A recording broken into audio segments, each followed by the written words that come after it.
Nah, cita-cita punya pesantren tuh kenapa? Ya tadi pengen menjadi orang yang bermanfaat, ya kan? Oke. Saya bisa sibuk mendidik orang di luar, kita pengen mendidik kita itu di dalam. Satu yang terakhir, pengen ketika Allah panggil kau menghadap kepada Allah, pengennya peristirahatan terakhir itu di pesantren. Di pesantren. Aku pengen punya makam, punya kuburan itu pengen di pesantren. Oke. Gitu. Tidak mau tempat umum pengennya, pengen di pesantren supaya apa? Ada istri, ada anak, ada santri-santri yang selalu mendoakan kita, begitu. Oke. Nah, ini berarti Teh Lina mendukung penuh dong apa yang menjadi cita-citanya Koko Lim ini dong. Pastilah. Iya kan? Kalau seorang istri harus saling support terus suami. Iya, iya. Makanya dia kuliahnya ngambilnya marketing, akuntansi. Supaya bisa meneruskan. Akuntansi keuangan. Karena keuangan. master kita sukses dunia akhirat, sukses dunia ya. Kalau dunia itu suksesnya kita harus mengatur keuangan, biar harus pinter. Aku akuntansi malah nggak kepake jadinya penyiar Akuntansi radio, juga ya? malah jadi host TV. Kita istriku tuh ngambil akuntansi marketing ini pintar ngatur keuangan. Amin ya Luar Allah. biasa. Dulu saya belum menikah sama beliau nih. Masya Allah. Apalagi sebagai single parent waktu itu ya. Habis berantakan keuangan semuanya. Tapi begitu di kamar istri yang marketing, keuangan tuh diatur ya begitu luar biasa. Berarti sekarang yang mengatur Teh Lina ya. Iya. Koko nggak boleh ini. Ya. Koko nggak boleh ini. Mendahulukan kebutuhan dulu sekarang, baru keinginan. Oke. Yang paling sering dilarang dari seorang Koko Lim apa? Apa ya? Banyak larang sih ya. Nggak banyak larangan. Enggak. Enggak, kalau masalah keuangan. Paling kalau misalkan jangan beli-beli yang nggak bermanfaat gitu. Kayak beli apa sih? Baju, jangan dikit-dikit beli baju kayak gitu.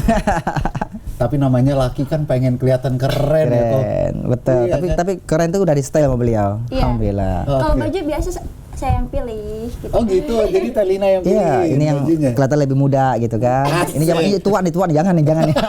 Karena kan harus menyesuaikan kan, punya istri muda berarti tampilannya juga harus muda. Oh gitu, iya benar. Tuh kuncinya gitu berarti. Jadi yang satu kelihatan tua, yang satu muda, Kelihatan. gitu kan? Nggak ngomong tua loh. Nggak ngomong tua loh ya, kelihatan kelihatan tua, loh. ya. Kan? Yang satu muda. Ya. Ini saling mengisi gimana? Yang muda membuat yang kelihatan tua jadi kelihatan muda, Iya. betul. Jadi pasangan awet muda. Muda, betul. Masya Allah. Makanya selalu dengan baju.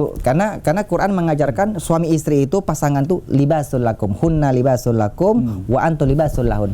Kamu istri pakaian suamimu, suami pakaian istri. Iya. Kenapa dia pakai dengan pakaian? Tuh, makanya selalu baju kan pakaian. Karena pakaian satu menutupi aurat. Oke. Iya kan? Kita ini saling menutupi. Koko punya kekurangan, ditutupin sama istri. Istri punya kekurangan, tutupin sama Koko. Kita punya kekurangan sama-sama, nggak boleh diumbar di luar. Iya. Oke. Ada masalah rumah tangga, nggak boleh kecil sama orang tua kita pun nggak boleh. Karena itu pakaian harus nutupin aurat. Oke. Kedua, pakaian itu kebanggaan. Betul nggak? Iya. Nih, Koko ini kebanggaan istri kebanggaan Koko. Iya. Makanya kita nggak boleh muji istri orang lain itu lebih cantik pada istri kita. Iya. Pantang gitu. Kalau keceplosan? Pulang-pulangnya piring terbang. Gitu. Enggak, kalau masalahnya Anda sering keceplosan. Kamu lebih cantik gitu ya. Cemburu nggak istri? Kadang-kadang. Nggak cemburu sih, cuma langsung berantem aja. Aib nggak boleh dibuka. Gitu kan. Iya. Nah, kok ketika nih cita-citanya Koko udah terwujud ya, apakah kebahagiaan yang Koko inginkan ini udah selesai? Kayak misalkan cita-citanya adalah sekarang pengen punya pesantren gitu. Iya. Pada saat pesantren ini kesampaian, apakah Koko menganggap semuanya ini udah tercapai? Ya begini, jadi dulu itu pernah diberi tanah wakaf, ya kan? Koko akhirnya bikin Cengho Budaya pesantrennya, tapi itu adanya di Sentul Selatan ya.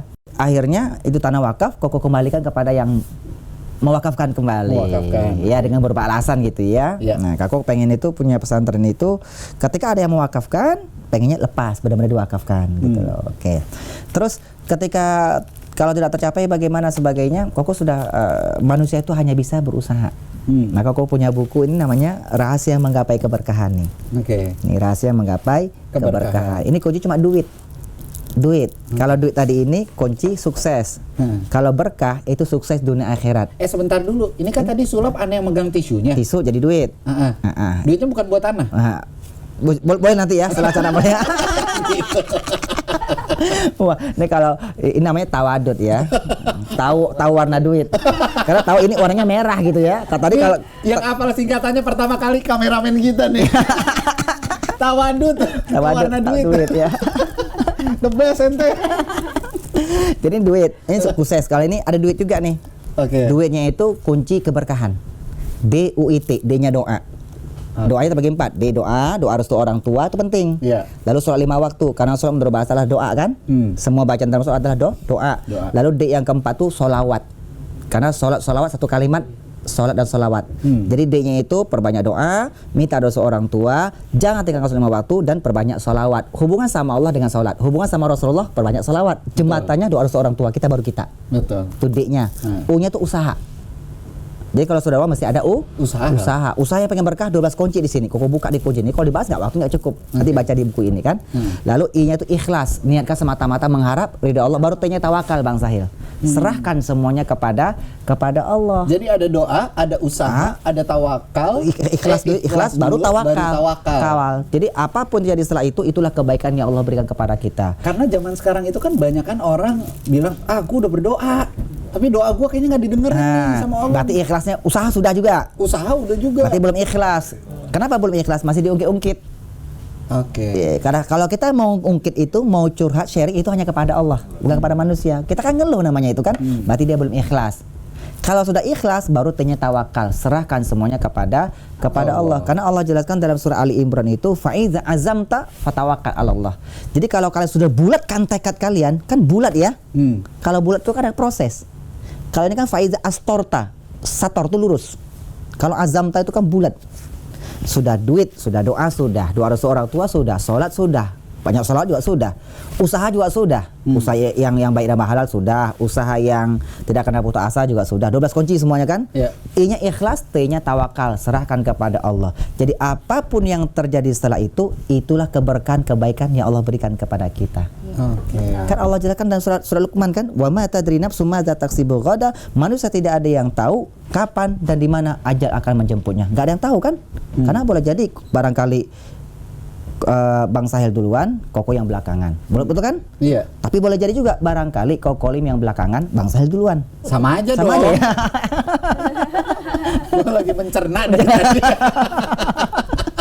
Oke, Jadi gak ada yang tahu kan? Iya, Terakhir, wa ma tadri nafsum bi ayyi ardin tamut. Manusia pun tidak ada yang tahu kapan dan di mana ajal akan menjemputnya. Jadi cuma amalkan duit, doa, usaha, ikhlas, T-nya tawakal. Sudah serahkan kepada Allah semuanya. Jadi intinya adalah untuk kita bisa mencapai kebahagiaan dunia dan juga akhirat itu adalah kita menjadi orang yang sebaik-baiknya dan juga bermanfaat untuk orang yang lain ya. Sip. Luar biasa, terima kasih Koko Lim, terima kasih Tete Lina sudah hadir di studionya Jak TV di podcast Insight ini. Senang sekali, ilmunya banyak banget yang kita dapetin. Alhamdulillah. Dan juga tentunya buat teman-teman yang sedang menonton ya, semoga apa yang kita sampaikan di sini semuanya bisa diterima dengan baik. Dan sekali lagi, kalau ada perbedaan, sikapi dengan bijak dan jangan pernah baper sama sekali ya. Jauh di lubuk hati kita bisa tahu nilai-nilai dari kebaikan dan juga kebenaran. Kalau begitu, Koko Lim, Teh Lina mau pamit dulu. Saya juga Sahil Mulahela.